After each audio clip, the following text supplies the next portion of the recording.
There you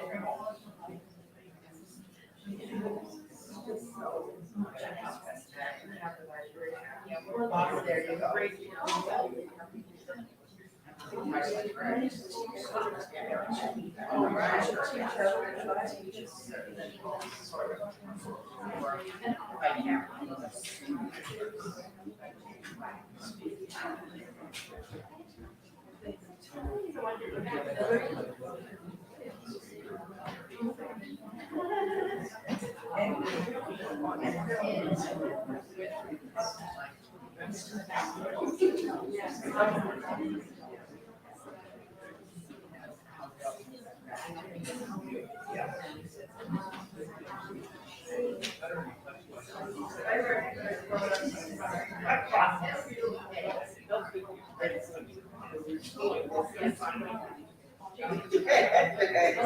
Yeah.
Good afternoon.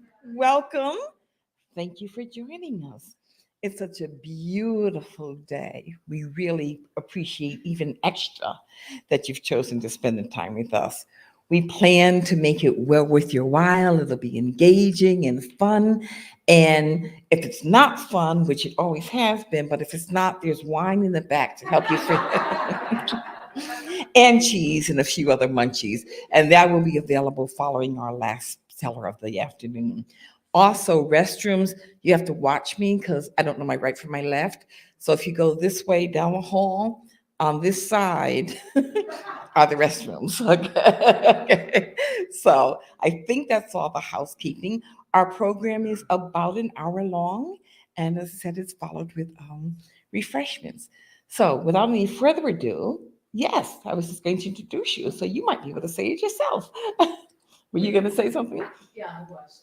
Reception. Oh, okay. So I'm going to introduce, for those of you who don't know, Jen Monroe, my partner in mischief and fun. Jen.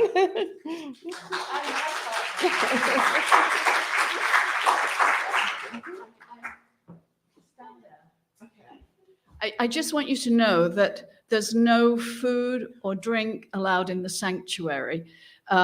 And so when you have your wine, cheese, and there's water, and your little plate of goodies, we can mingle in the foyer out there and also retire to the living room, which is to the right, okay, just down the hallway.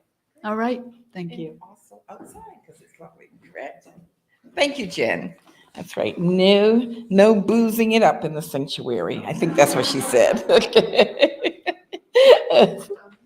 And if you would please put your phones on mute, vibrate, or silence. Great. So, welcome to Extraordinary Stories About Ordinary Women. This is our third performance. Many of you I know have been here and supported us for all of the performances. We're thrilled to have you back with us. And this afternoon, we are going to journey through stories of the 1960s and the noughts. Not for naughty necessarily, but for 2000 to 2010. And we have a fabulous array of storytellers with us this afternoon. Our first teller of this afternoon is Miss Pat Spalding. And this will be our first time with us, although it is far from her first time as a storyteller. Pat's story is, despite what the program says, it's chasing the dream, not protecting the dream. And let me tell you just a little bit about Pat. Pat MC's True Tales Lives is a monthly online storytelling program based in Portsmouth, New Hampshire. We're really delighted to have her here in person with us today. She traveled down just to be with you live for this performance. Pat has, for over 30 years, toured the country as a puppeteer with her business, Hey Penny Theater. Alongside her performances for children and family audiences, she has crafted personal tales of love, of loss, and of folly. And today we will hear one of those personal tales. Her heartfelt and hilarious stories have been presented in theaters and community organizations from Maine to New Zealand. We are delighted to have her here today in Madison, Miss Pat Spalding, Chasing the Dream.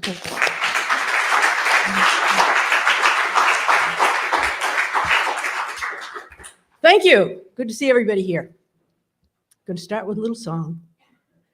Gypsy Rover went over the hill, down in the valley so shady. He whistled and he sang till the green woods rang, and he won the heart of a lady. I love those songs from the early 60s, those folk songs that romanticized the roving gypsy life, the traveling man who'd blow into town, charm the ladies with his tales of adventure and free Roman lifestyle, then get the urge for going and off he'd go. I love those guys who couldn't be pinned down, who envisioned the life that they wanted to live and had the freedom to just go for that dream. 1966, freshman year of college. He rode his 10-speed bicycle all around campus. I watched his legs pump up and down, foom, foom, foom. I watched the rise and fall of his shoulders when I found out his name, Wesley Montaigne. It made me think of wind, Wesley, and mountains, Montaigne. Wesley could ride no hands, reach down, grab his water bottle, tip his head back to drink, and replace that bottle with perfect ease and balance, all the while continuing to pedal, foom, foom, foom. I studied his physical grace. I learned his habits. When he hefted his bike on his shoulder to bring it indoors for the night, I'd show up. Hi. When he put lunch choices onto his plastic food tray, I'd be in the cafeteria line behind him. Hi. I dropped one elective course to schedule an ornithology class that I knew he was taking. Hi. Yeah, birds. Love them. He finally asked me out. I watched his jaw tense and relax as he chewed and swallowed his pie. Thoreau had it right. That's the way I want to live. Simplify your life in the woods with few material possessions and lots of freedom. Yeah. Henry David Thoreau refused to live a life of quiet desperation. He envisioned the life that he wanted to live, and he set about living it. Yeah. Wesley's eyes were alight with this wild life he envisioned. I wanted to climb right inside them and see what he saw. A one-room cabin in the woods, heated by a wood stove with beans simmering in the pot. I'd be stirring the pot, refusing to live a life of quiet desperation. I would pop out Wesley's babies, one right after another, and I would nurse them until they were 3 or 4 years old to save on milk and groceries while we wandered over hill and dale, a free-spirited family. He led me on field trips into the campus woods. He introduced me to bird watching and told stories about living off the land.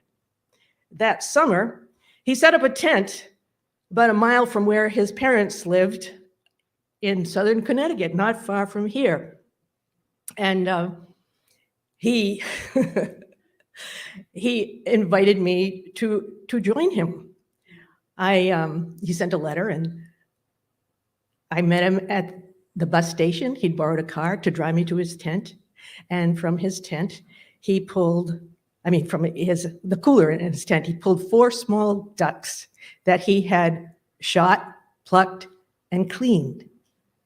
It took hours to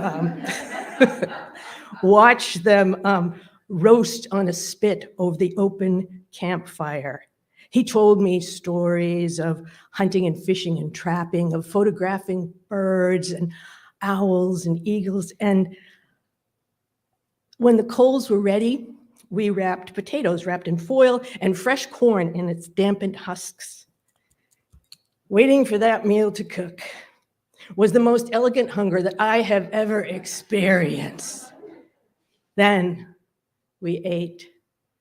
While tasting fresh, roasted, buttered corn and chewing the crisp brown skin of wild duck, I heard Wesley say, "I don't believe we have to die." I stopped eating. I don't believe that death is inevitable. It just happens when people give up on life. Who says we have to give up?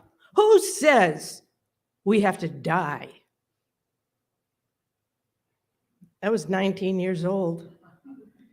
Staring at the light of our campfire, I wanted so much to believe in everlasting life, to believe that I could live right here like this with Wesley forever. He carved a round wooden pendant for me with the word love on one side and his signature initials W over M on the other. And then he told me that he wasn't returning to school in the fall, that school was just getting in the way of starting his real life. Real life? Without me? I thought, but I didn't say it. He wasn't sure what he wanted to do: hunt, fish, trap, photograph birds, write about it. He was just anxious to start doing it. When I brought up the draft in Vietnam and losing his school deferment, he assured me that he was following the dictates of his own conscience and had applied to be a conscientious objector. His application was denied. He was drafted, and he ran. For 2 years, nobody knew where he was. His parents, his mother sympathetic, his father thinking him a coward, assumed he'd gone to Canada. I returned to school. I marched, I protested, I carried signs against the war: flower power, black power, SDS, MLK, Bobby Kennedy, marijuana, psychedelic, strawberry fields forever.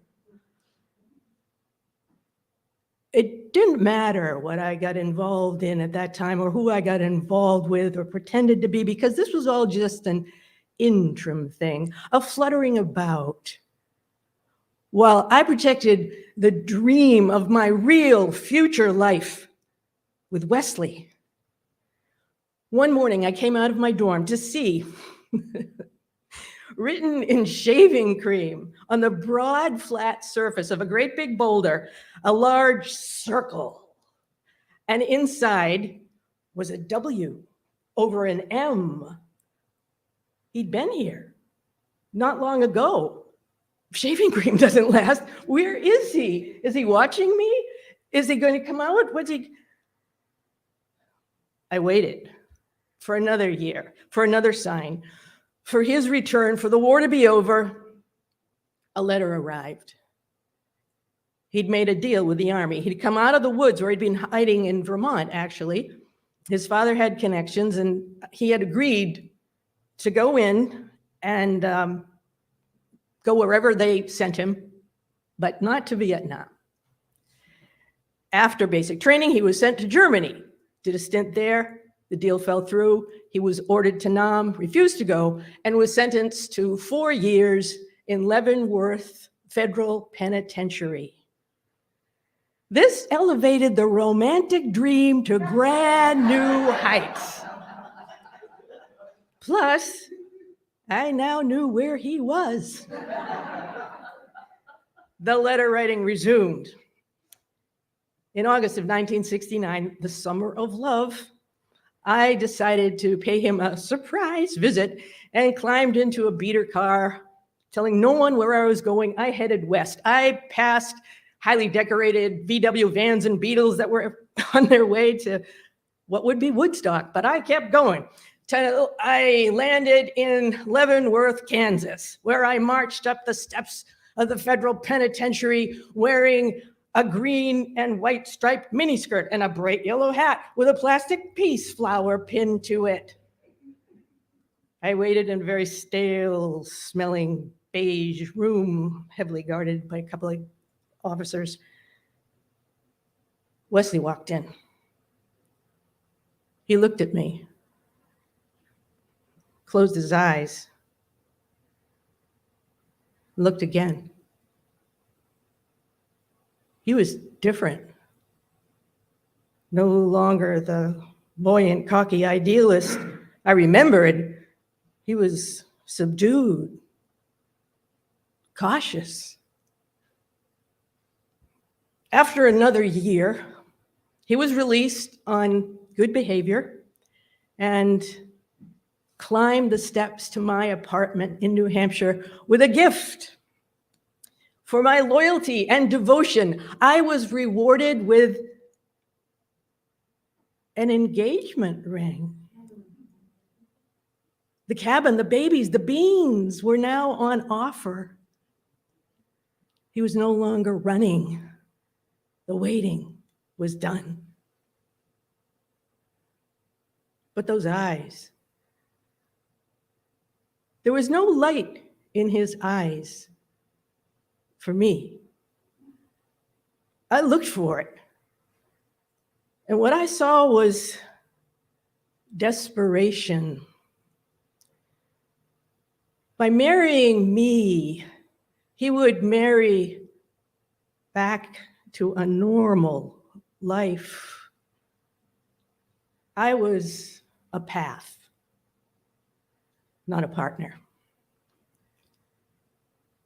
And as for my dream, bum, bum, bum, ba-da-da-dum-dum. That dream that I had chased for so many years, dun, dun, dun, dun, dun, dun, of the free-spirited adventurer who couldn't be pinned down, dun, dun, dun, dun, dun, dun. I returned his ring. You see, my dream depended upon being always just out of reach. Dum, dum.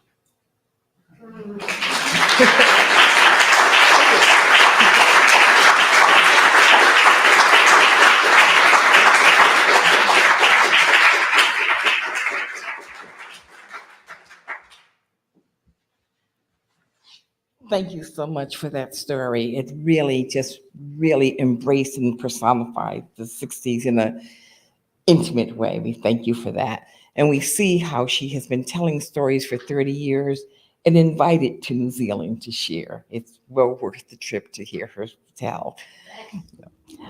Yeah, we're glad. And I'd like to invite the virtual audience, those of us who are here in person, you should know that you're partnered by almost the exact same number of people virtually watching our show today. And we can invite you to make comments, send your love to the tellers virtually, and I'll try to keep up with them and share them. And I would like us here, if we could just show Pat love one more time.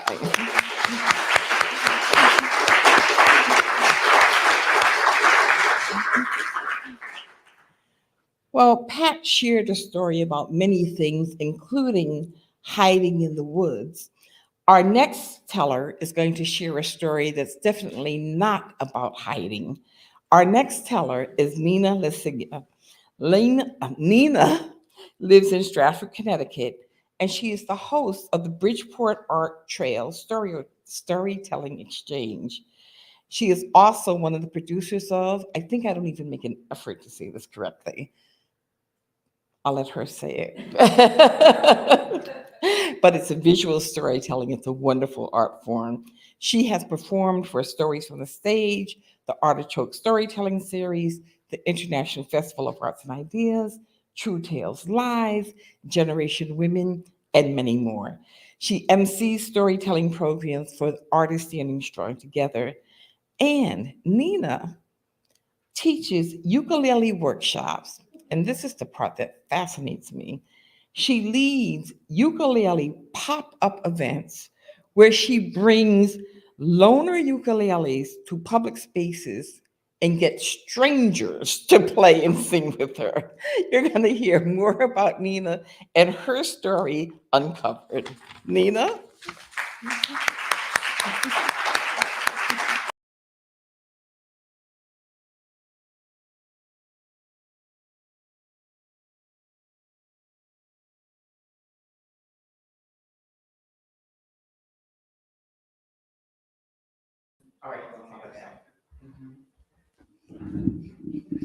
Nina, you're looking divine, but we can't hear you. Have you muted yourself? Okay, here we go. The name of that visual storytelling event is Pachacachan Night Bridgeport. And thank you for the lovely introduction. I've heard about the New York City no pants subway ride. It's a day of silliness where people board a train and take off their pants in January. I saw all kinds of photographs and videos, but never a plus-size person. It looked like so much fun, but I didn't think I would ever do it. I was afraid of the public's reaction. Now, I'm an adventuresome kind of gal. I'm a solo traveler. When I was in Vietnam, my tour guide came up to my hotel on her motor scooter and told me to hop right on. I had never ridden one before, and I feared we would tip over. But she said with such confidence, "Don't worry, I can handle you." I got on. I loved it. And I realized it was time to bring bigger and better adventures into my life. On social media in January 2009, I saw the invite for the No Pants Ride. I replied yes. But before I could change my mind, I invited all my family and friends to ride with me. One by one, they said the same thing. "You're on your own." This was important to me. I wanted to look great. So I started to plan my outfit. I walked to my panty drawer to assess its content. There wasn't one pair suitable for this purpose. I needed to go shopping. And I found 3 pairs, which I brought home and I tried on in front of a full-length mirror with a digital camera. And it took photographs because I wanted to be sure I saw what other people were seeing. And I wanted it to be a quality experience for me and the unsuspecting riders. I chose leopard print panties with wide leg black pants. I took the Metro North Railroad to New York City to a public park. People welcomed me. They said, "You can do this." And I thought to myself, "You just spent 3 hours getting here. I'm taking off my pants." I attended orientation. It wasn't haphazard. We formed teams, and each team was assigned a different subway car. And we were to get inside and take off our pants like it's the most natural thing in the world. And then we would exit the car wearing our hats, our gloves, our coats, our scarves, and our underwear. If anybody approached me while I had my pants off and asked why I wasn't wearing any, I was supposed to say something like, "I forgot mine." Well, it was time to form teams. And to my shock, people were fighting over me. They wanted me on their team. In the end, I had to choose between 2. I chose Team 10 because I wanted bragging rights that I was a 10. We walked together to the subway station. That was the Houston Street stop. And in that station, I met Bunny Man. He was tall, handsome, bearded. He was wearing the most spectacular pair of bunny ears, and he was wearing a kilt. In his arm, he had a brown paper bag, which he pulled out a bottle of pink champagne, which he took a big slug and then passed the bottle to me. Not wanting to offend his kind act of hospitality, I drank too. It was pre-COVID, everyone. Well, Sunday is notorious for train delays in construction, and this was no exception. When the train pulled up, it was horribly crowded. And I couldn't imagine taking off my pants in such a crowded space. I watched as my team members pushed their way into the car, and then the doors closed. I thought to myself, what were you thinking? You know what was coming in my head? My mother told me not ever to go to a public place and take off my pants. I was the only one on the train station as it pulled away. And I'm thinking to myself, you need to abort this mission now, because when you get on the next train, you are going to be the only one taking off your pants. And wouldn't you know, the next train came right away. And I didn't know what to do. My heart was beating like really loud and hard. And I said to myself, just get on. And I went in and I held onto the pole. I was standing up and I looked to the right and I looked to the left. And then I took my thumb, I pulled open my elastic waistband, brought the pants down, stepped out of them, switched hands, and then finished. To my side was an elderly Asian man with a lot of shopping bags. The look on his face read, "Now I've seen everything."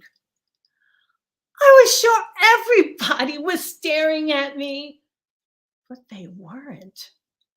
My leopard print silk panties got lost in the sea of everything unusual in New York City. I rode the jolting train to Union Square, where I met up with hundreds of no pants riders, where we took Instagram photos and we celebrated. On the New York City no pants subway ride, everyone belongs, regardless of their size. The only roadblock was that one that was in my head. Thank you.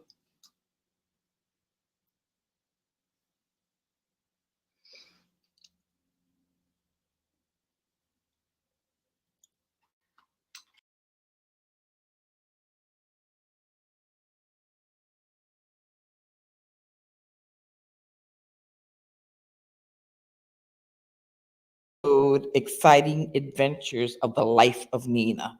So you might want to plug into her website so you can hear more of them. Thank you. We appreciated that so much.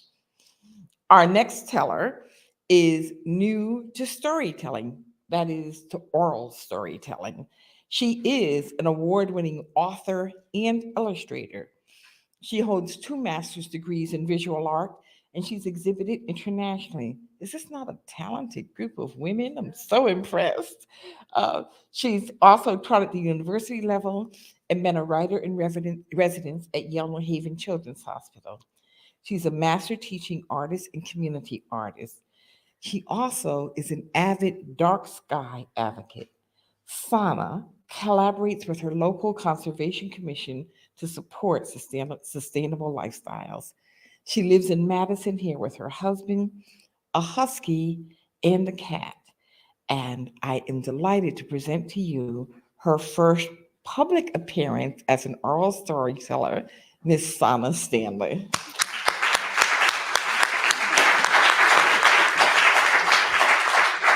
Thank you. Is that good?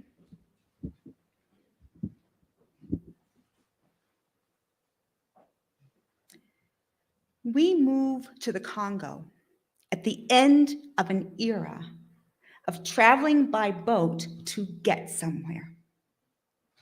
The ship we are on is making her very last passenger voyage ever. After we disembark, she will carry freight. But for now, passengers are still on board, crowding the deck, bristling with the energy of anticipation as we approach Matadi, the port city of Congo. One second. My father holds a shortwave radio to his ear. Eyes wide with wonder, he exclaims, "They landed! They landed on the moon!" He pulls more words from the crackle.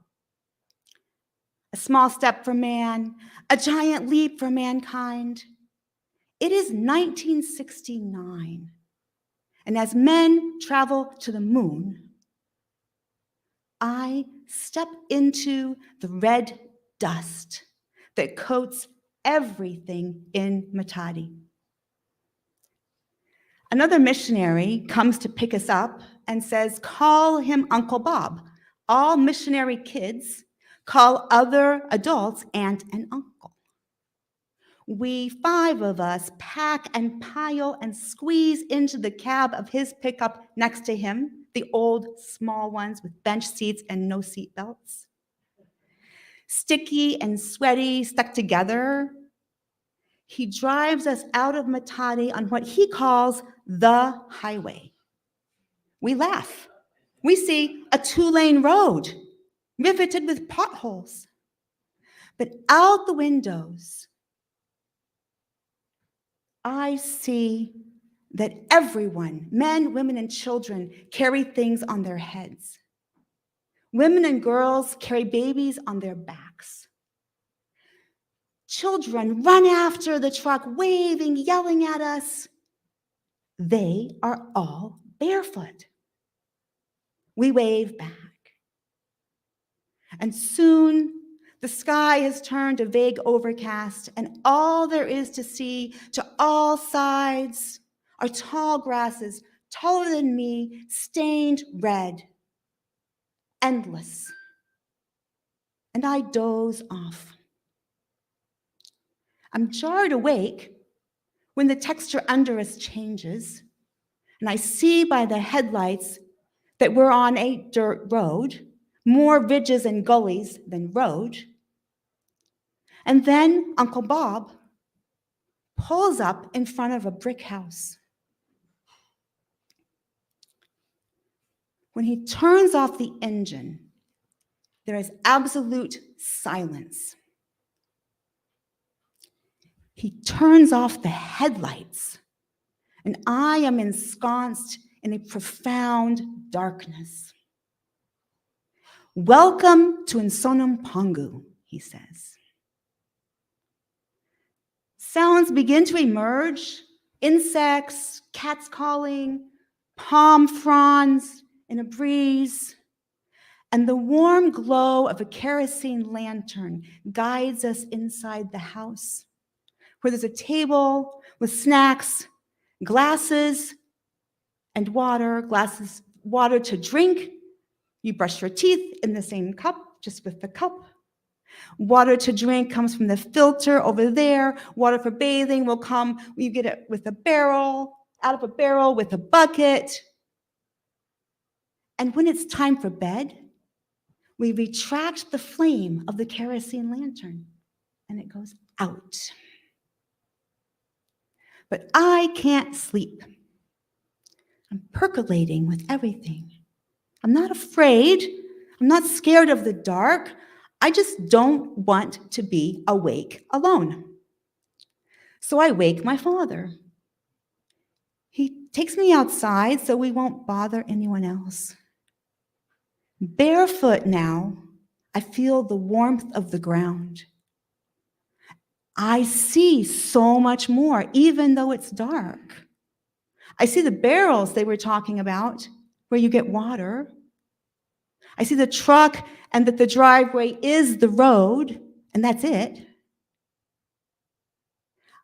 I see trees like the palm tree with the fronds, and I see the sky.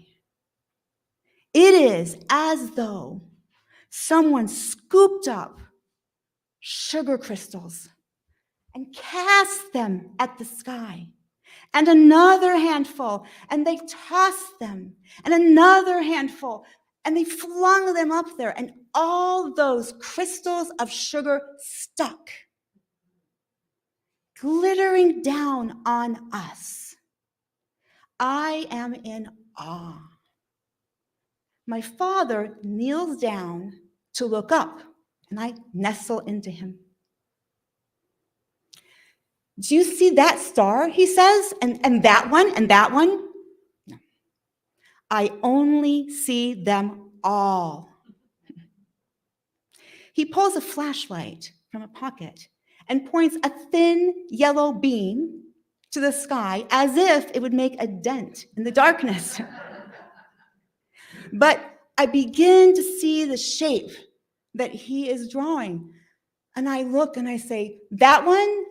And that one, and I connect the stars like you connect dots until I have the shape of a kite. Yes, he says, that is the Southern Cross. It's a constellation over your head here in Africa. He goes on about constellations and equators and hemispheres and other things, but I am fixated on the Southern Cross. I'm mesmerized. I understand that this is my star sign. I take the Southern Cross and I tuck it in my heart. I am at home, here with my bare feet on the earth and the Southern Cross over my head in Nsonampongu, in the Congo, in Africa. I am very much at home at Nsonampongu barefoot. I go with friends to their fields, dig up sweet potatoes on the way. We put them in the open fire and roast them for a snack. In my own backyard, I collect palm nuts under the palm trees, plunk them in a tin can, strip leaves from a tree, add them, put in some water, and I boil it all down over my own open fire in my own backyard. See, this would be called sakasaka if you had real ingredients. I'm so proud of myself to know how to cook Congolese style. And at night, I look for the glistening eye of the Southern Cross. Even when it's overcast and I don't see it, I know it is there and will reappear. I live under that star sign for 8 years. When I am 14, we return to the United States. This time, we travel by airplane. We are jet setters. We even dress up for the journey. The stewards and stewardesses give us eye masks, blankets. We collect playing cards and all the little colorful bottles that other people cast off when they were done with them. But most of all, instead of weeks to cross an ocean, in less than 24 hours, we go from Kinshasa to New York City. It's too fast. My whole self doesn't really have time to land. New York City is sights and sounds and glare and blare, sizzling everything, absolute overwhelm, and I am fascinated and will return. But now we move on to Vermont, where we find a peaceful, quiet countryside. And I look out at night and there are stars, and I am joyous. There is Milky Way. I see it, but it's not the same side of the Milky Way. And as I stand in Vermont with my bare feet on the green grass that is not the red soil of the Congo, and the stars over my head are not the Southern Cross.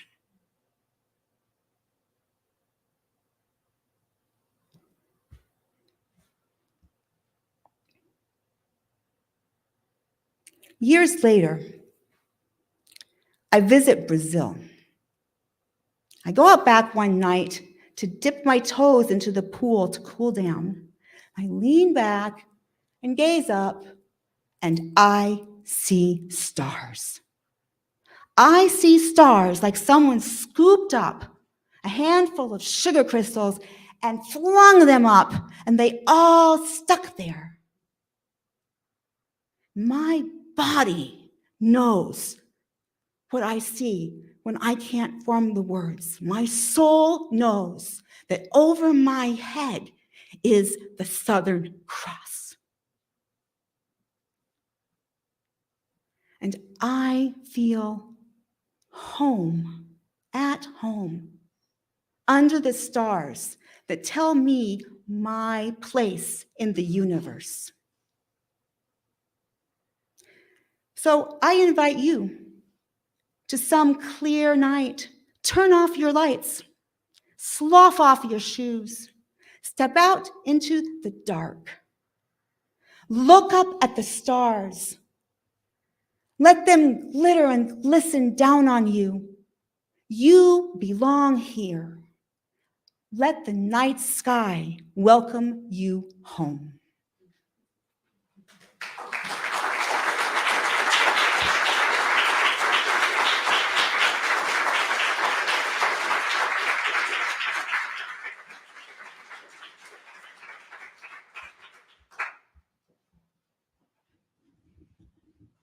Thank you, Sana. What beautiful, beautiful images. You made it, didn't you make it come so alive for us? And if I hadn't told you, you would not have known that was her first footstep into oral storytelling. So job well done.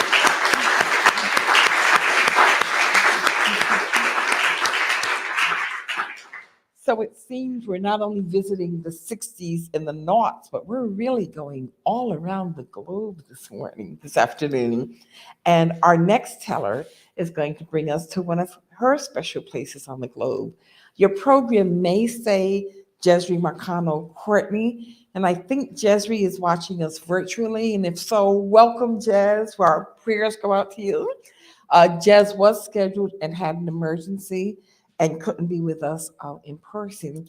And so my partner, your co-host, stepped into the gap to share with us this afternoon. Jen Monroe, who you met earlier, for the 2 or 3 of you who didn't already know her. Jen is the recipient of the National Storytelling Network's prestigious Circle of Excellence Award.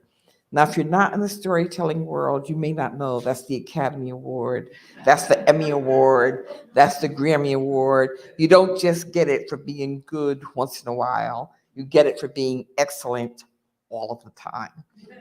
Well, Jen is also, her story origins are funny stories that resonate with the fragility and courage of the human condition. And you'll hear that in her story today.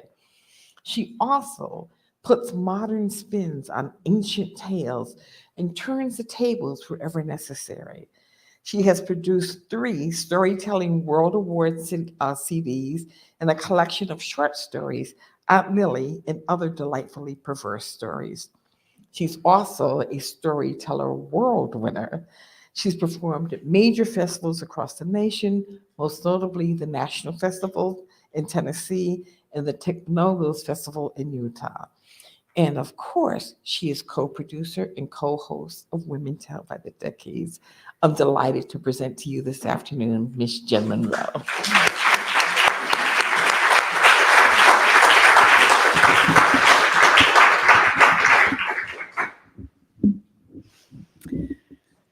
Wearing a pink suit, low-heeled, cream-colored shoes, I hoped that I was dressed appropriately for the interview for my first ever full-time job. It was 1967 in England, and I was 16 years old. Now, I might have been able to stay on at school, but the year before, my father, the sole breadwinner in our family, died. And so we 4 kids had to go out, find jobs to help put food on the table. Well, I peered up the street anxiously, hoping that the bus wouldn't be late, as it so often was, when behind me, I saw a man saunter by. He retraced his steps and then reached out, grabbed my breast, and gave it a hard squeeze before he took off. And, for a moment, I didn't know how to respond. But then anger erupted, and I ran off after him. He kept grinning over his shoulder. And, there was no doubt in my mind when I got a hold of him, I was going to thump him as hard as I could and wipe that grin right off his face. But my shoes and the uneven pavement had other ideas, and I twisted my ankle and a wrenching pain shot up my leg. I bent over, let out a cry, and I heard in the distance a whoop of triumph. And when I straightened up, he disappeared down an alley. Well, I tentatively put my weight onto my ankle, and by some miracle, it held. And I went back to the bus stop just in time to see the bus come down the street. For once, I was glad it was late. When I got into town, I got off just near the building where I was going for an interview to be a dental assistant. No formal training necessary. And as I walked along, one of the buildings was covered in scaffolding, and the young builders looked down, wolf whistled, and yelled appreciatively, "Looking good, me duck. What you doing tonight?" Now, if I'd been with my good friend Gillian, we would have yelled back, "In your dreams, darling. And you should be so lucky." But I was going for an interview, so I tried to look stern, but I couldn't help but smile at their appreciation. This was 1967. It never occurred to me that this was sexual harassment. It was just harmless banter, all par for the course. Anyway, the interview went well. I was offered the job and I started work the following week. I was paid £5, 10 shillings. After I paid my mother for board and lodging and paid for my bus fare, I had £1 left over to spend on myself. And I enjoyed the job. Leslie, the other dental assistant, showed me the ropes, and soon I was filling the syringes with amalgam and passing them to the dentist along with the instruments of torture. This was strictly an extraction and filling operation. And this is the truth. I can't ever remember a dentist cleaning a patient's teeth or doing any preventative dentistry.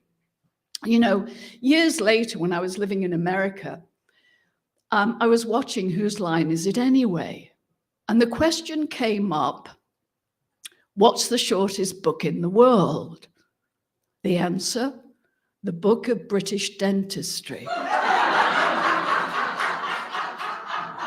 And you know, it would have made me laugh if it hadn't have been so tragic. You know, my sister, who's never had a cavity in her life, lost most of her teeth to gum disease. One time when I was visiting and I lamented the fact that I'd forgotten my dental floss, she said, "What's that?" I know, shocking, isn't it?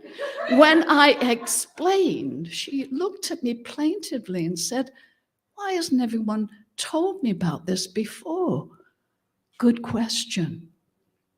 Anyway, I enjoyed the job, but being frequently splattered with blood and having to hold down the Polish men. It was a big Polish population. Without exception, they refused Novocaine when they had an extraction. I had to perform these gymnastics, holding them down while the extraction took place. That, coupled with the low wages, I decided to look for another job, and I found what I thought was the perfect job as a clerical officer working for the Department of Health and Social Security, the department responsible for pensions, unemployment, and reimbursement of those national health services. And it was perfect. I could have made this into a career. I could work my way up to becoming an executive officer. The status was considerable and the salary more than adequate. And it was perfect except for Harold. Harold was about 50 years of age, wore baggy corduroy trousers, cardigans, and dicky bows instead of ties. When he grinned, it revealed an over-large set of national health dentures that were badly stained, and his breath stank. Now, he was an executive officer I, a lowly clerical officer, we worked in different departments. We were able, or I was able, to avoid him most of the time. But if I needed a file from the PA room, when clients were dropped from our books, they all ended up in a filing cabinet in the PA room. There was only one door in, the same door out. It was dark, windowless, and just a little naked bulb. The problem was that Harold's office was opposite, so he could watch whenever anyone went in. Now, he would wait until I was bent over before he would, in his soft-soled shoes, come up behind me, and I felt his hands on my backside. When I straightened up, his hand snaked around to the front, edging ever, always upward. There's a strange thing. He chatted as if nothing was going on. He would ask me about the case I was looking for. And of course, I was disarmed, and I would tell him all the while, feeling very uncomfortable. Now, I don't know why I didn't grab hold of his cardigan. I don't know why I didn't yell, "Harold, if you ever dare touch me again, you'll be very sorry." Now, it might have been because he was my superior, not only in terms of age, but position, or the fact that he spoke with a pronounced upper-class accent, while I had a working-class Leicester accent. It might have been the fact that I was 17, or a combination of all these things, but whatever it was, I never said anything. And I never told anyone. But then Sheila was a wonderful woman of about 20. She was really the only other young woman who worked in the department. And she was what my mother would call a little blousy. Blouse is a little too low, skirts a little too short, but nothing extreme. And she would lose her teeth because I could see the beginnings of gum disease already. Anyway, she came roaring into my office one day. Arthur, the lovely man who shared my office, was out of the room. She said, "Jen, does Harold touch you up when you're in the PA office?" So it wasn't just me. "Yes," I stammered. "Me too. I'm going to make a formal complaint." Well, I didn't want to be known as a troublemaker. I didn't want to get anybody into trouble. You know, he won't stop unless someone says something. And she was right. "Yes," I stammered. She presented me with the letter she had typed in which she described Harold's behavior. I could have written it myself. So closely did it resemble what Harold did to me. I signed it. 2 days later, we were called into the boss's office. "I want you to know," he said, "that we take this complaint very seriously, and Harold will be dealt with forthwith." We couldn't believe it. And it was dealt with forthwith, promptly. The next week, Harold disappeared from our office. Our relief and triumph were short-lived. We discovered that Harold had merely been transferred to the office across the other side of town, where he would be able to continue with his nefarious behavior. One evening after work, I was walking down to the bus stop when I saw Harold coming toward me. He stopped right in front of me, stared me up and down, sneered, and then spat at my feet. Passers-by looked horrified, and then they looked disdainfully at me, as if they were wondering, "What the heck did you do?" And I felt this flush of shame explode into my face. And then Harold swept by me as if I were no more than a heap of trash. You know, years later, when all those sexual harassment cases exploded in the news, especially those young gymnasts who suffered at the hands of Larry Nassar, I'm sure people were thinking, well, why didn't they say anything? Why didn't they tell anyone? Now, I know my experience pales by comparison to what they suffered, but I know if I'd been one of them, I would have remained like them, silent. And you know, I was tempted to say to myself, you know, not everyone has a Sheila to speak up for them. But that's not right. Just a short year before Harold, I had had no problem dealing with the man at the bus stop. And you know, there's no doubt in my mind, I would have pummeled him had I got a hold of him. I was Sheila. I had temporarily misplaced her. And perhaps that's the real message of the Me Too movement. Women en masse suddenly found their Sheila. And so I say to you, here's to Sheila, wherever she may be today. Here's to the Sheila who lives deep inside of us. And as my Auntie Lily often used to say, always take good care of your teeth.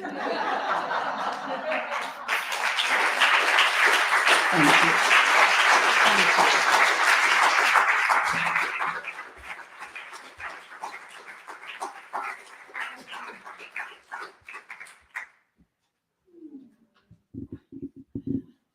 Ah, yes. Not only Sheila, but you can see why she's a Circle of Excellence Award winner. Thank you for bringing that such an important story told in a way that we can all connect and relate and feel empowered. Thank you for that, Jen. Our next teller is going to be brought to us virtually from Maine. Jo Radner has been studying, teaching, telling, and collecting stories most of her life. And she has performed from Maine to Hawaii to Finland. I got to get some of these gigs. After 31 years of teaching at the American University, she moved back to her home region of Western Maine as a freelance storyteller and an oral historian. She is past president of the American Folklore Society and the National Storytelling Network. We are delighted to present Jo to you today virtually, and Jo is going to be sharing with us, please, no blender. Thank you. Oh my. I wish I were with you. I wish I could see you. Jen, I wish I could be hooting and hollering for you. And Sheila, what a great learning experience. Thank you so much. I'm glad to be with you even virtually for this program.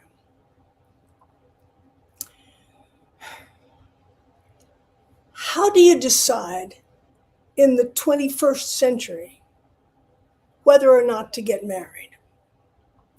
We always used to say, weddings are for the young. Gifts, we really don't need a blender. My partner and I had been together for 19 years, and we knew that we were together for life. We had a home, actually 2 homes, one in Western Maine and a townhouse in Cambridge, Massachusetts. Each of us had children who were independently launched adults, and we were well past the age to have any more. So we were so lucky, so happy. Our lives were manageable and stable. Marriage, who needs it? And then it was 2004. And the improbable, the impossible, the unimaginable happened. We could get married. Thanks to its Supreme Judicial Court, Massachusetts became the first state and in the whole world only the 6th jurisdiction to legalize same-sex marriage. Some of our gay friends poo-pooed the opportunity.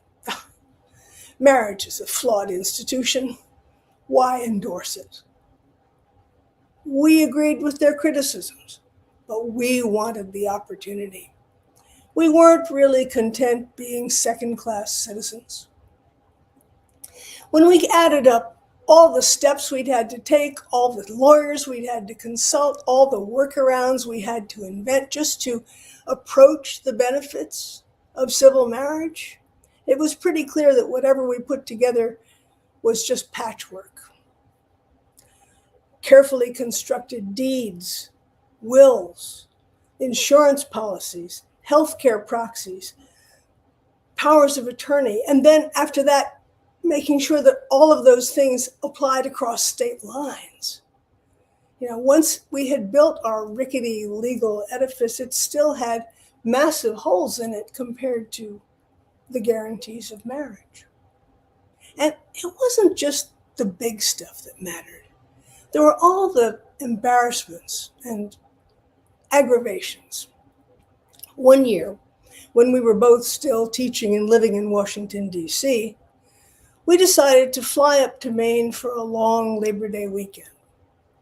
We caught the plane Friday night, flew up, arrived in the Portland airport at 11 p.m., last flight of the day. And that funny hollow feeling of an empty late night airport? We made our way across the desert of linoleum towards a bleary-eyed young man at the car rental desk where we'd reserved a car. Filled out the form.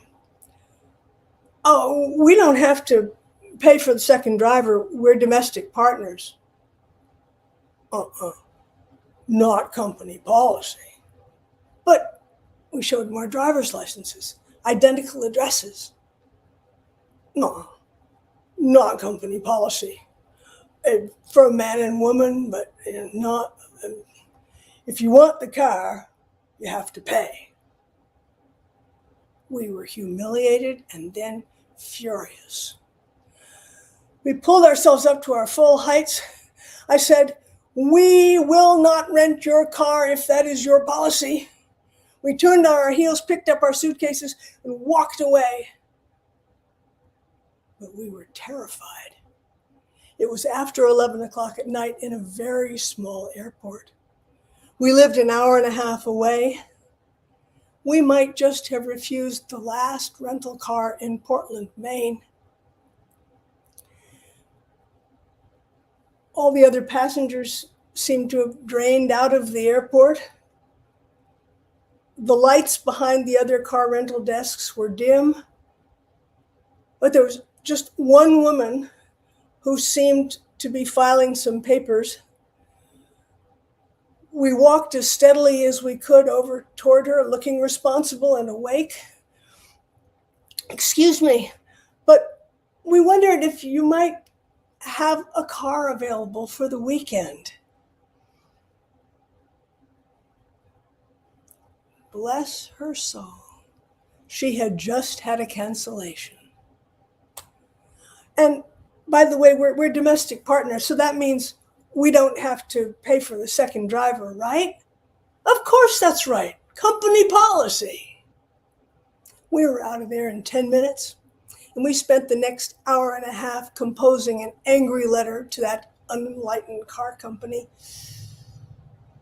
Aggravations. Of course we would get married. Now, when the Supreme Judicial Court made its announcement, couples in Massachusetts were ecstatic.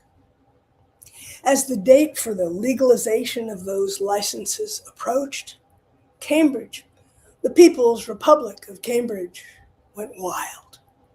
Volunteers gussied up the dignified old town hall. They went inside, and those beautiful mahogany staircases were wrapped in white organza. The city council, uniquely in the state, announced that it would be open for business at 12:01 a.m. And when that time came, the streets were full of applicants and supporters who'd been waiting for hours, strutting around in flounces and tuxedos and party hats. And when the doors opened, there was a massive street party with sparkling cider, a huge cake provided by a local hotel. The Cambridge City Chorus provided the music. There were a few protesters outside, but nobody paid them any attention. That day, 262 couples got marriage licenses. One of them, Hillary and Julie Goodrich, whose case, Goodrich versus the Department of Public Health, had precipitated the Supreme Judicial Court's decision. Julie Goodrich said, "Apart from the day our daughter Annie was born, this is the happiest day of our lives." And when reporters said, "What would you like to say to those protesters outside?" she said, "I'd say to them, come on over and have dinner at our house and see how normal and loving and boring we are." It was a day when the normal and the extraordinary danced together. In Brookline, Robin Aughts and Peg Preble put on their fanciest duds, vintage taffeta velvet. They walked out of their house, they climbed onto their silver motorcycle and sidecar and zoomed off to the nearest town hall. When they came outdoors later after the marriage ceremony with the Justice of the Peace, it was a crowd of people yelling and shouting and cheering, and they found attached to the back of their motorcycle a plaque saying, "Just married," and a long string of empty cat food cans. And on the seat of the motorcycle, a $25 parking ticket. Well, unfortunately, Sue and I were not in Massachusetts on that glorious day. We were on our first trip to Israel, cheering from afar. But it gave us some time to stew over what kind of a wedding we really wanted. Not a paper signing with the Justice of the Peace, not monumental enough, and not the great big deal either. We'd each been married before. We'd had the dum-dum-de-dum and the costumery and the guest lists and the gifts. When our friends said, "Are you going to have a wedding?" we gave them our mantra, "We really don't need a blender." What we wanted was a spiritually satisfying ceremony, surrounded by people we loved. We wanted to bring in our far-flung family and friends, but we didn't want to put them to the expense of a lot of travel just for one day of hoopla. Finally, we arranged to have a room at Harvard Hillel. Ours was their first same-sex marriage. We invited a few very close friends and our local relatives, and we opened our hearts and sang in a ceremony that was conducted by the rabbi of a Reconstructionist synagogue that we were joining. To draw in our distant relatives and friends, we invited each of them to send us a very small stone and a couple of words. And as part of our ritual, we gathered those stones and put them into a beautiful box carved by our friend John Chandler out of a block of curly maple. It was just right. To this day, we keep two treasures from our wedding. That box with its enduring stones lives on our mantelpiece in Maine. And in my purse for 18 years, I have carried a copy of our wedding license, just in case. It's in shreds by now, but it could be read if need were. Looking back, I think we made just the right choices. But shortly after our wedding, we had one embarrassing moment. The motor of our blender burnt out, and we really did need a blender. Thank you.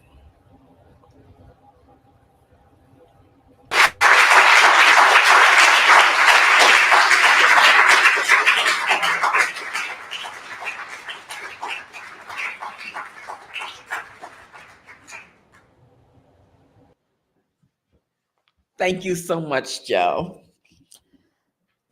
I always feel so lucky and overwhelmed at about this point in our programs. I feel so lucky to be part of a program that presents such authentic stories so engagingly and so vulnerably.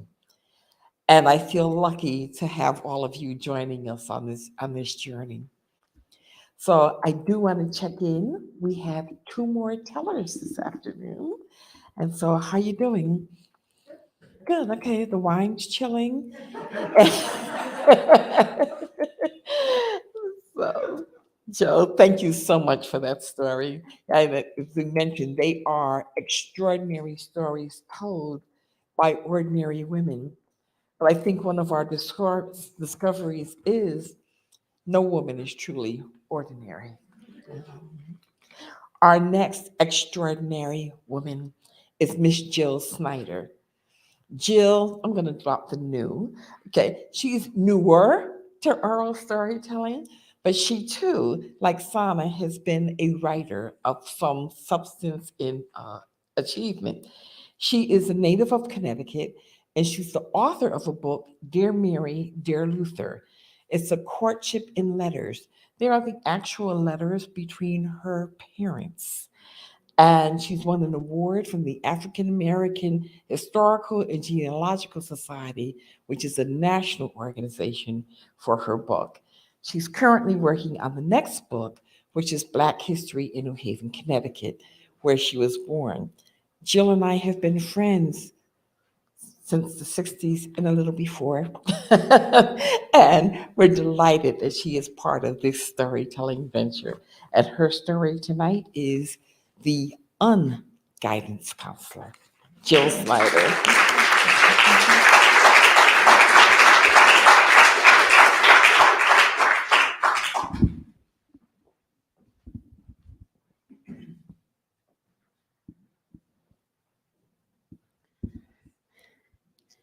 My favorite singer in the 1960s was James Brown. In 1968, he came out with a song, Say It Loud, I'm Black and I'm Proud. And I loved that song. Even though I was a young teenager, I had already experienced a lot of racism. But that song, it made me want to stand tall. Some of the things I'd gone through made me kind of shy and withdrawn. But those words they gave me a new attitude. But that new attitude was quickly tested. I was in high school in 1968. And one day, my homeroom teacher announced that if anyone wants to take the National Merit Scholarship Test, we should go see a specific guidance counselor. There was one guidance counselor that would register everyone. So I'm kind of excited to hear this news because I know that taking that test is helpful in getting financial aid for college, which I was going to need. So I make a beeline to that guidance counselor's office. What do you want? I'm busy. My name is Jill Snyder, and I want to register for the National Merit Scholarship Test. And she looks at me over the top of her glasses. I don't think you should bother. This test costs $125, and your family isn't going to be able to send you to college anyway. I was shocked. How could she say that? She'd never met me before. She certainly didn't know anything about my family. So my inner brat came out, and I said to her, "My family will decide what they can or cannot afford." And she and she had a sneer in her face, and she handed me the form to register, and I snatched that form, and I went stomping through the halls to my class. I was so angry that she would say that to me, not knowing a thing about us. And she didn't know something really pertinent. My father worked at Yale, and he wasn't a professor or anything close to that. He had a low-ranking job. But Yale has a program where they will pay the college tuition for the children of employees. I see a lot of nods because that program still exists. And so, my parents already, like part of my college costs were already covered, right? She didn't know that. And she didn't know that I have a brother 12 years older than I am. When I was 5, he went off to UConn, and he graduated when I was 9. So my parents had already gotten one child through college. She didn't know that. And she didn't know that my parents had drilled into me as far back as I could remember that they wanted me to go to college too, just like my big brother. And they had done everything they knew how to make sure that would happen. That guidance counselor didn't know that my mother was my first teacher. She taught me numbers and colors and the alphabet way before I started school. I could read by the time I was 4. And my mother, she took me to the library when I turned 4 to get my own library card. And back then, before computers, the librarian said she has to be able to write her own name on the card. Well, she didn't know my mother. She had me practice for the week before, writing my name really small so it would fit on that library card. And she didn't know that my parents had introduced me to the arts at an early age. She didn't know that my mother knew how to play the piano. Her father was a piano teacher and had taught her himself. And jazz and blues were always on the stereo in our house. But my mother wanted me to be exposed to classical music. So I was really young, 6, 7, 8 years old. She took me to Woolsey Hall for symphony concerts, just the two of us. And I gotta admit, the music wasn't always, my style, but I loved watching the conductor in the way, with a little point of his finger, a little nod of the baton, people would know exactly what to do and what notes to play. It was fascinating. And my dad, he was part of this too. I believe it was 1962, my mom and dad took me to New York City for the Picasso exhibit at the Museum of Modern Art. It was a big deal at that time. And it was so exciting, taking the train into Grand Central Station, the crowds on the streets, and of course, the amazing, unbelievable art. And one more thing about my dad. My dad was the one who read to me at night, but he didn't read little kitty books. I remember him reading Aesop's fables and explaining the moral lessons of each one. I think in his heart, he wished he could have been a teacher.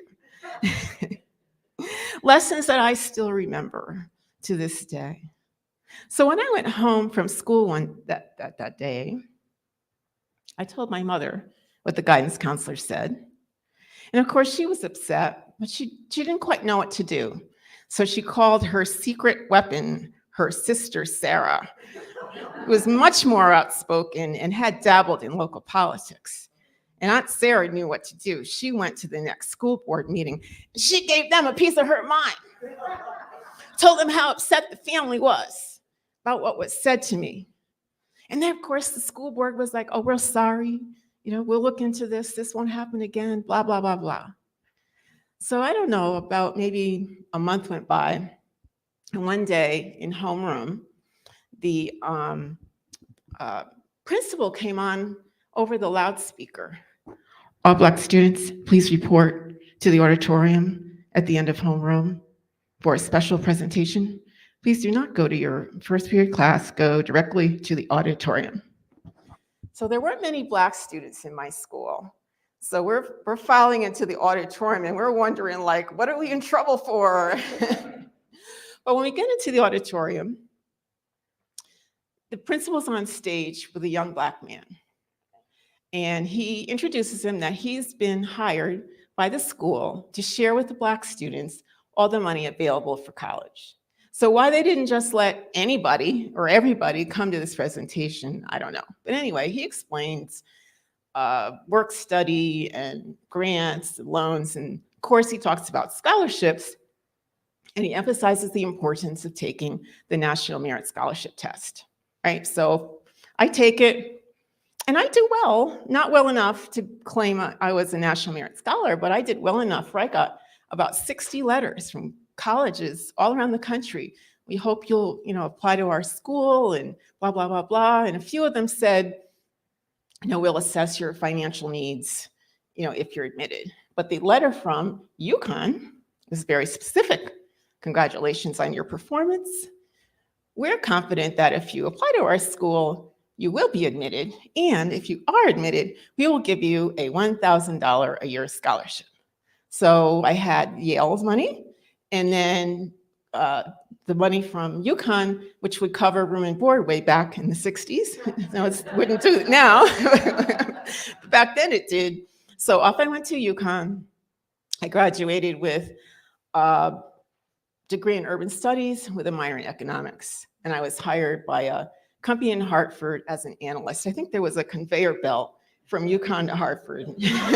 We all, everybody ended up in a big insurance company in Hartford. But anyway, to finish the story though, I have to rewind. I have to rewind all the way back to when I'm in 3rd grade and I'm 8 years old. And I had a wonderful teacher in 3rd grade.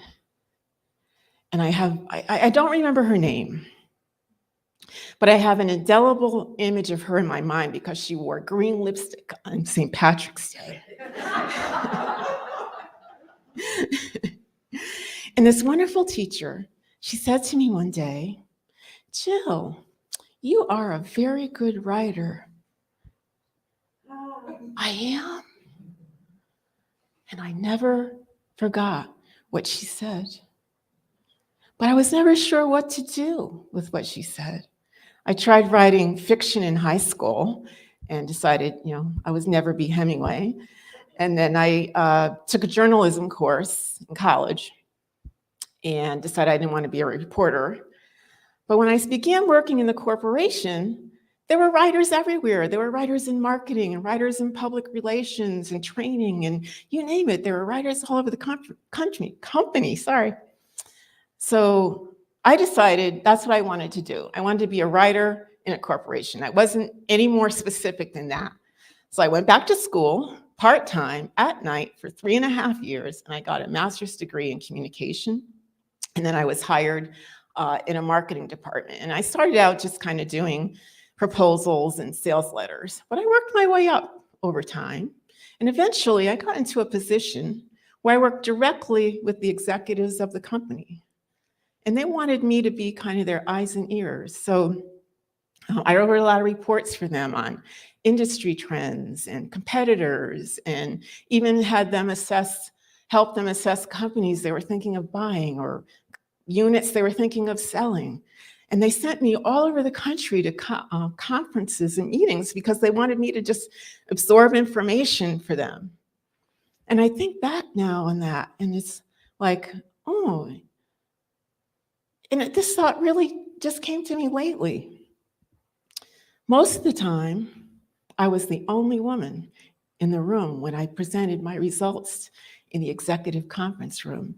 And always, I was the only Black person in the room when I made those presentations. And I think back to that guidance counselor who could have deterred me from the future I dreamed of. And I'm so thankful to my parents that they had instilled in me that you're going to college and we're going to make sure you go to college. And I'm so thankful to James Brown, who taught so many of us in the 60s to stand tall and say it loud, I'm Black and I'm proud.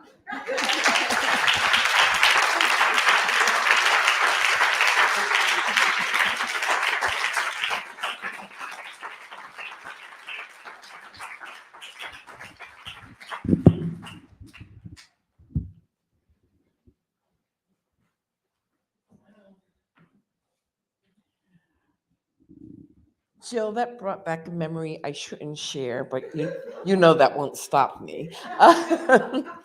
So my first husband used to call me Scarlett O'Hara because I never have tissues when I need them. After hearing these stories of back there struggling and saying, I'm going to make it, I'm going to make it. Thank you for that beautiful snapshot of your experiences in the 60s and how that didn't deter you. Thank you. We have one more teller this afternoon. And before we bring her on, I do want to share with you that our next Women Tell Our Stories Through the Decades will be held, I should know, November 6th. I know it's here on the program, on November 6th, which is also a Sunday. And we're moving temporarily to the Milford Arts Council in Milford, Connecticut. It is also a lovely setting. We invite you to join us there. We will be covering the decades of the 1930s and the 1990s. And for those of you sitting there saying, I have stories, we invite you to submit audition tapes to us. We do have the directions available to you if you email us. We are accepting submissions until October 7th. Is that correct, Jen? Until October 7th. And we will be planning a rehearsal for sometime in the week of October 23rd. So all the submissions are video submissions.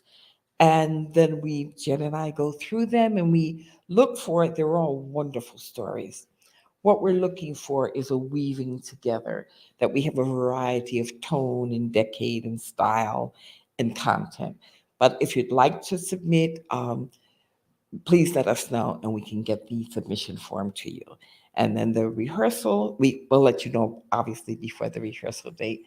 But if you have a story or you know someone that has a story, we do use, as you witnessed today, most of our story artists are professional storytellers with a history of storytelling.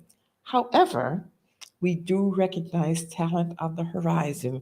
And while we can't do full out coaching sessions, I have a phenomenal partner who can whip most folk into shape in no time flat. So don't let lack of experience deter you. We invite you to join us. Also, I'd like to take a moment at this time so that when we hear our last speaker, we can repair to talking to our story artists. But I'd like to thank Eric Monroe, who is the other half of Jen Monroe. Eric is responsible for the program and graphic design, and he has done this for us for every show, and we're so grateful to him. And also to Mr. Kevin Ewing and his staff, even Linehan. They provide our sound and technical.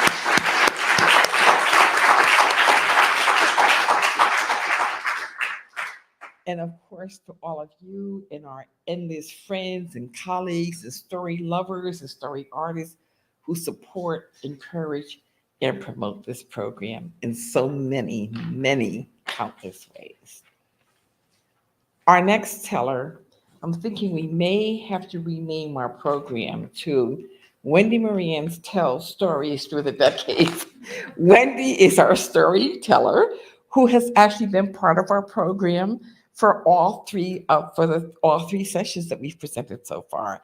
She's backed by popular demand, our demand, and the demand of the audience. And let me tell you just a little bit about Wendy.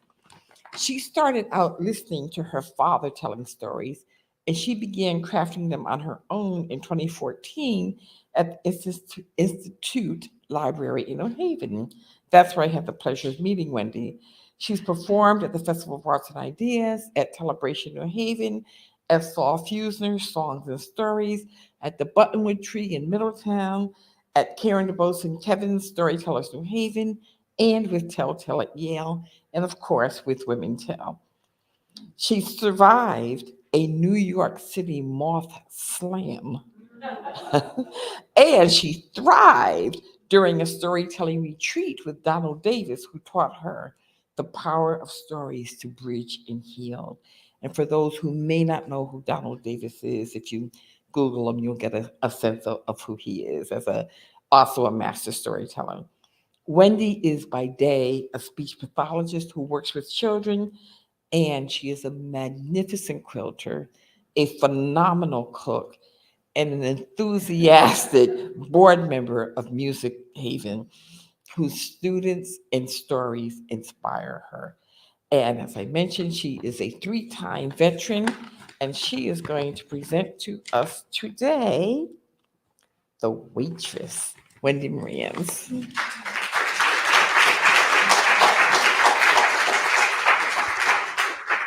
Thank you. And I'd just like to say thank you to Denise and Jen for conceiving of and bringing this series to the community. It's been really fun to do and met lots of people and heard lovely stories. When I was 6.5 in the early 1960s, I thought smoking was amazing. It was sexy, my new favorite word. It was sophisticated and glamorous, and everybody smoked. Celebrities smoked, film stars smoked. Members of the royal family were always seen with cigarettes, and my parents smoked. I loved everything about it. I loved the posturing. I loved the way the cigarette packs looked lined up on the off-license shelf with different pictures on the front. I loved the sound of the cellophane when my mother unwrapped a new pack. The beautiful cigarette boxes that people had so that they could offer cigarettes to their friends when they came to visit were almost as beautiful as the slim metal embossed cases that glamorous women wore, usually when they had on long black gloves. They would take one out, drop the case into their evening bag, and light the one they had before putting it into a cigarette holder made of ebony and ivory with a silver ring around the middle. I loved those cigarette lighters that came open with a flip of the thumb or the sound of a match on a box, followed by a deep inhale or inhalation. And even the ashtrays that were on every table in the country. Just fantastic. My father was a 3-pack-a-day man, Players Unfiltered with a Navy guy on the cover. My mother was a 2-pack-a-day woman, and hers were the same kind, but filtered. So in my mind, she was a little bit of a lightweight. And that summer, I had decided smoking was my career choice. Because if I smoked, I'd be glamorous. Of course, the math didn't quite compute. I hadn't thought about the fact that if everybody smoked and not everybody was glamorous, but it didn't matter because I thought I would be. And so I had spent a lot of time rolling up small pieces of paper into tight cigarette-length tubes, which I would dip into flour and then go into the garden to practice the posturing. Occasionally, I'd blow out and a satisfying puff of white dust would emerge. Sometimes I took my pocket money down to the sweet store and bought sweet cigarettes. But they were really disappointing because they came in narrower packets than the real thing. And they were made of this dense white chalky substance, which I think probably contributed to childhood constipation. But the end was painted red, and that was satisfying because it reminded me of what happened when my parents would inhale deeply and the tip of the cigarette would glow. It was mesmerizing. But I was a practical child. I had been raised to know I would have to earn a living and have a job. So I had a backup career plan just in case. If smoking didn't work out for me, I was going to be a waitress. And the reason I was going to be a waitress was because then I could wear one of those tiny silver chains around my waist, which was attached to a pen with which to write down the orders. And I thought they were beyond the beyond. So that summer, when I wasn't practicing smoking, I practiced being a waitress. To that end, I would tie pieces of string around my waist, attached to stubs of pencil with which to write down the orders as they poured in. Every piece of paper in the house that I could lay my hands on, I scribbled down the orders. My mother would find these scraps of paper with indecipherable hieroglyphics, and I think she thought I had an incipient learning disability. But again, I wasn't worried. I was busy. And now and again, I would try to engage my older sister. What would you like for lunch? She'd look at me with disdain, the purview of much older for much younger sisters. And then she would turn on her heel and go into her bedroom and lock the door. I was very curious about what she did in her bedroom, and I was pretty sure it probably involved some smoking. But it didn't really bother me. My parents, however, I think had a rare moment of insight when they chose not very often to let her babysit me. Except that one day, Mrs. Wibberley, who should have been babysitting me, she's a whole other story, wasn't available. And they announced that they were leaving me with Penny and she would be babysitting. She was in charge. And the second the door closed, she looked at me and she said, "Don't you dare do anything that'll get me in trouble." Turned and walked into her bedroom where she locked the door. What an opportunity this was. I had the entire house and no supervision. So I made a beeline for my parents' bedroom because I thought maybe they had overlooked a Christmas present from last year, or possibly they bought one in anticipation of next Christmas and I knew exactly where they hid them. They were so naive. They thought I still believed in Father Christmas. Penny had dispelled that myth years ago. But it was disappointing. There was nothing on top of the wardrobe or under the bed, in the ottoman, at the back of the drawers. Nothing. So I went back downstairs and into the living room, and my eye fell on my mother's sewing box.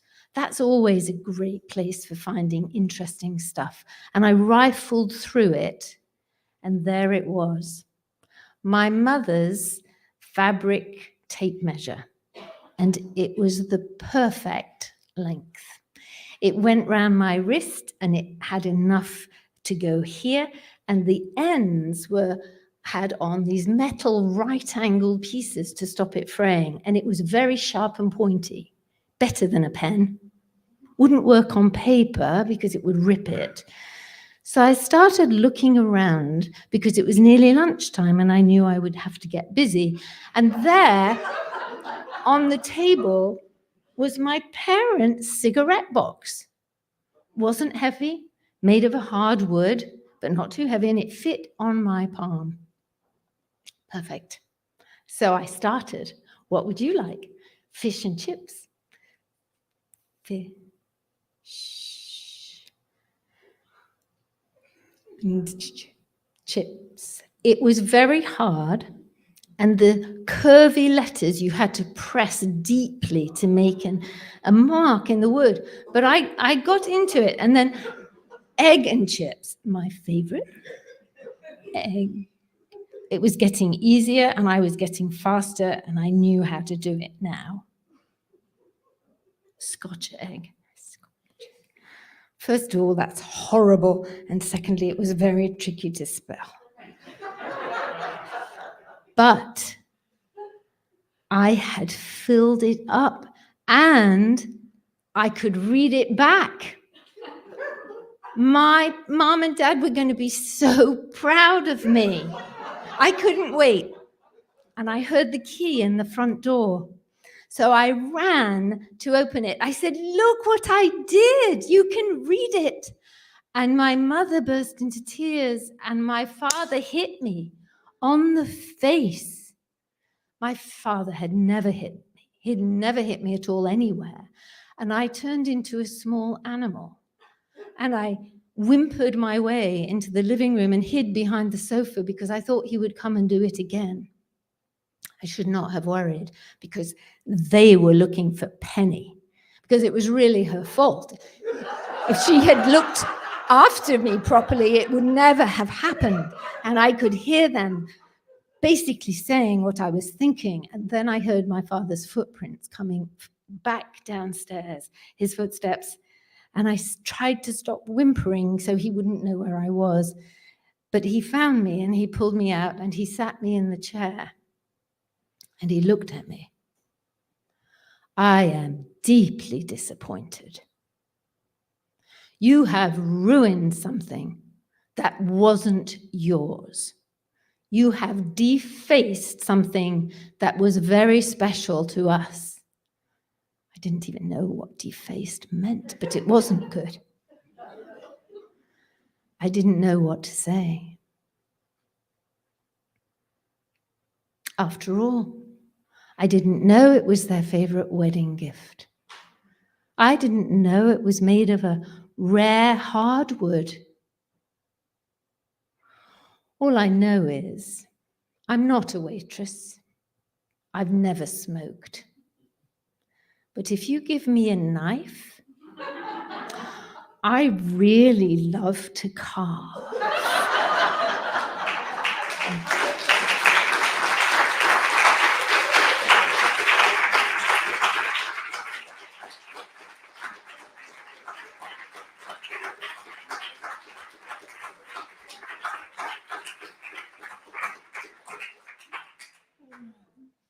Thank you, Wendy, our closer.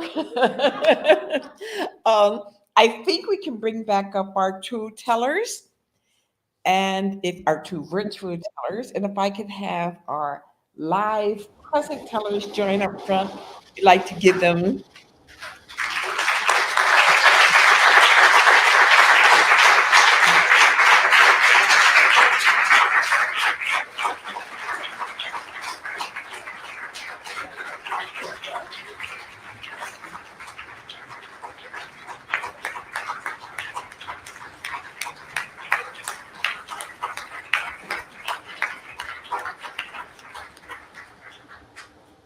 Thank you all for joining us in our journey through the 60s and 90s.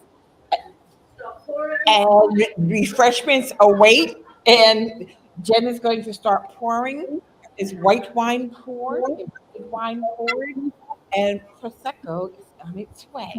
So if you'll join us in the back, and again, thank you all.